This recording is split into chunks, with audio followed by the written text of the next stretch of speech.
Hello everyone, welcome to our virtual town hall. We know that this has been a time of change, a time of stress. We are here for you during this time. If you need us, please reach out. We're going to talk about the different ways that we are available to you, as well as some changes that have happened at the university. But first, I just wanted to take the time to just take a breath with everyone, because it has been a whirlwind for all of us. I know some of you are dealing with, loss of a job because of this. Some of you may have family members that are sick. Some of you may have issues with professors, and the challenges run the gamut during this time. So if you can just please just sit in a comfortable position, and let's just take a deep breath together, because we all need it. So in and out.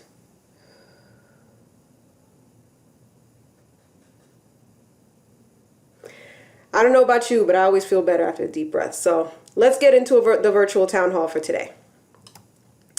All right. So the things that we're going to cover today.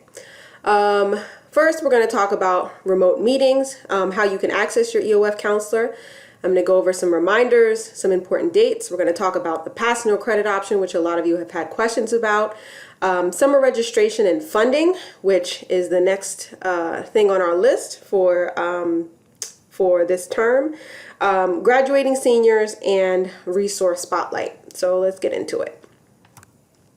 So number one, please complete your FAFSA. The deadline is April 15th. We do not want you to lose your state funding. So please make sure that you complete your FAFSA as soon as possible. You are using your tax information for 2018. So hopefully all of you have that and can go in and complete it. Please make sure you do it as soon as possible if you have not done it already. Second, remote meetings. So your EOF counselor is still available to you during this time. You can email them, you can call them, you can also schedule appointments with us. Our office hours are 8:30 to 4:30, Monday through Friday. If you're not sure, how to schedule an appointment, just reach out to your counselor. But we are all still available to you via Run for Success, via phone, and via email. So tutoring meetings. Also keep in mind that the EOF tutors are still working hard for you. If you already have a tutor assigned, you can schedule your appointments through through Run for Success. And then they will email you a link to join the meeting through WebEx.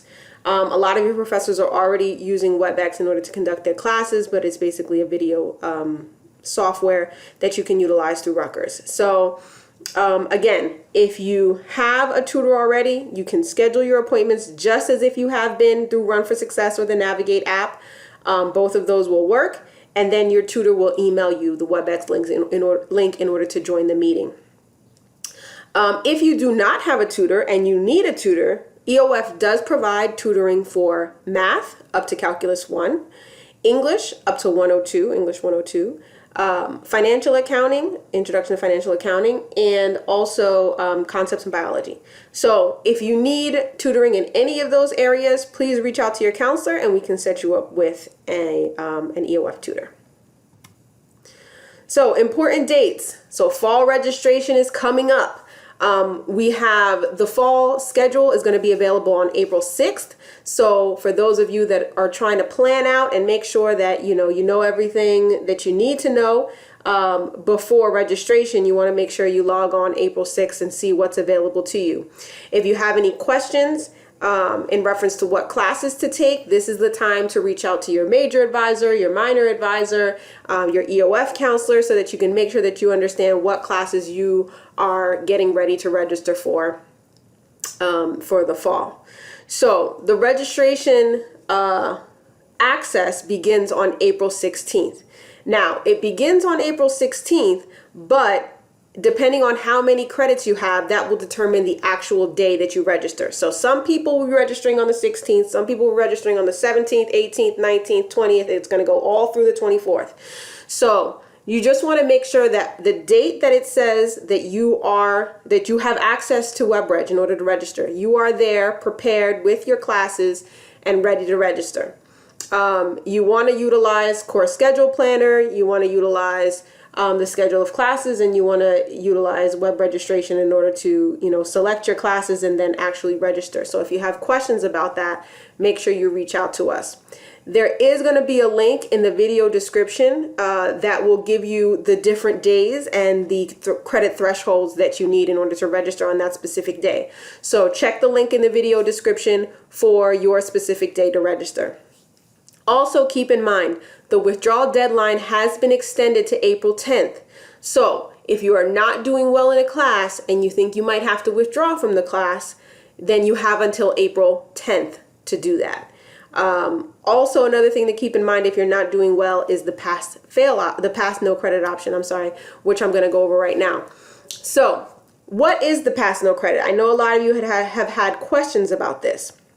It doesn't really work for everyone. So you want to make sure that it is in your best interest before you choose to do the pass no credit. So facts to know about pass no credit. It does not impact your GPA. So if you get the no credit, your GPA is not going to go up or down. If you get the pass, the GPA is not going to go up or down. You can pick and choose which courses to use it towards. So if you're taking 5 classes, you're only not doing well in one, you can choose to do the pass no credit only for that one class and receive your letter grade for the rest. You have until May 22nd to choose. So if you're not doing well in a class, you might want to opt to do the withdrawal option. You have that option until April 10th. But if you're not sure and you still want to stick it through, the university is giving you the flexibility. You have until May 22nd to decide to do the pass no credit. This is after you have already taken your finals. So you can decide, all right, I think I did well. I'm going to go ahead and receive my grade because I know I wanted to help my GPA go up. Or, I'm not doing well in this class and I don't think I'm going to pass it. So let me go ahead and do the pass no credit. At least it will not impact my GPA if I get a D or an F. Keep in mind, if you do choose to opt for the pass no credit, there is a form that is required. There's going to be a link in the video description that goes into all of the details about pass no credit, and it also includes the link in order to access the form. So the university has put together this website with information about pass no credit, and at the bottom of the website is the link to the form. So if you need the form, that's where you find it. So I went over this already, when to utilize pass no credit if you think you're not doing well in the course and you don't need the grade to raise your GPA. That's when you would really opt for the pass no credit.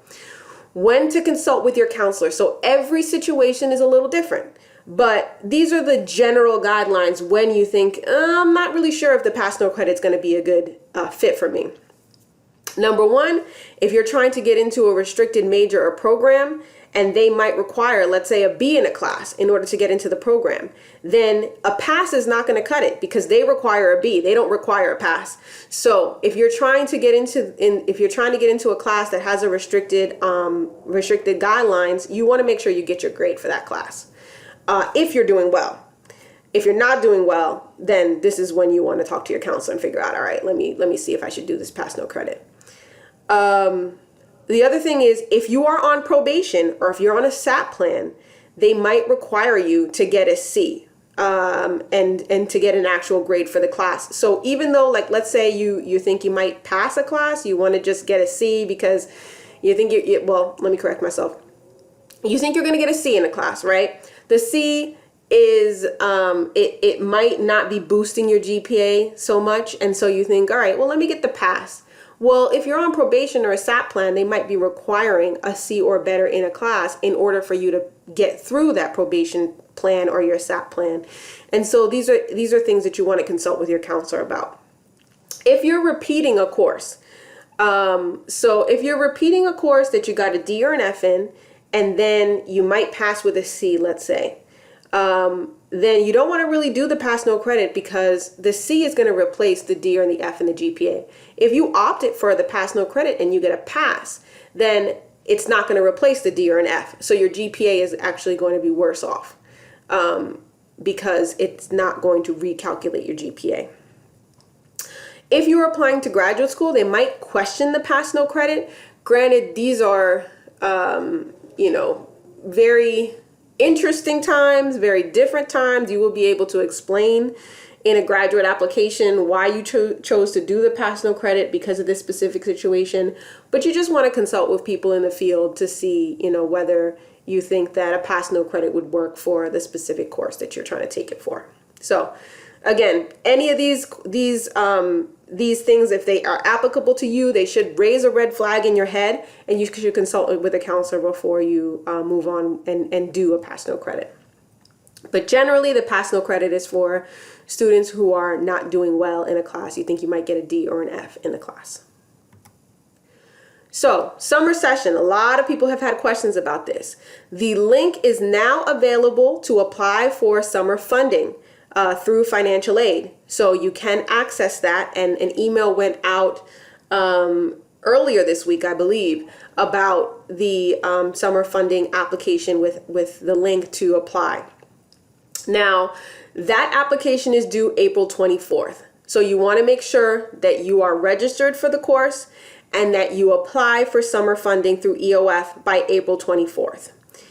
If you are taking more than 6 credits, you also want to apply for summer financial aid. Funding is available, and this is a separate application from your EOF funding application. The link I'm also including in the description, in the video description. So again, if you're taking more than 6 credits, yes, all of you should be applying for summer financial aid if you are taking a summer class. But if you're taking more than 6 credits, also apply for the financial aid through the financial aid office, because they do have summer Pell available to students. Now, the thing with summer Pell, just keep in mind, you get 6 years of Pell. So if you choose to take a semester, take a summer of Pell, that will take off a semester of Pell, of overall Pell. So you'll have 5.5 years of Pell. So it just depends on your situation, whether you think you'll need it or not. So keep in mind, you do have the option to apply for summer financial aid, which is a separate application. This is not a part of your FAFSA. It's a separate application for summer financial aid, also a separate application for EOF summer funding. So eligibility.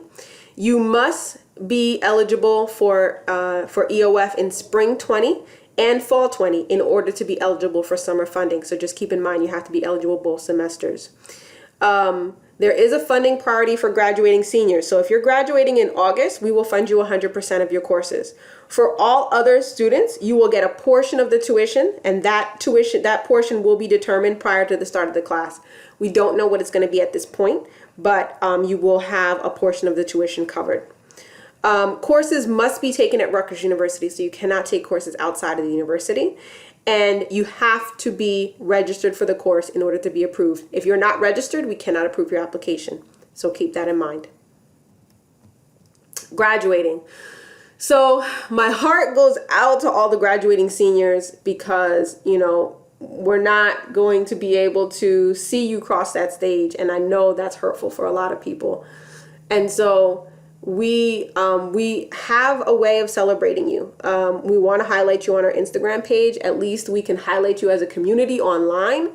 So if you're interested in being a part of our EOF.RUN Instagram page and highlighting you and your accomplishments, there is a link in the description that you can submit your highlight, and we would be happy to share your information on Instagram so that at least the online community knows who you are and can celebrate with you.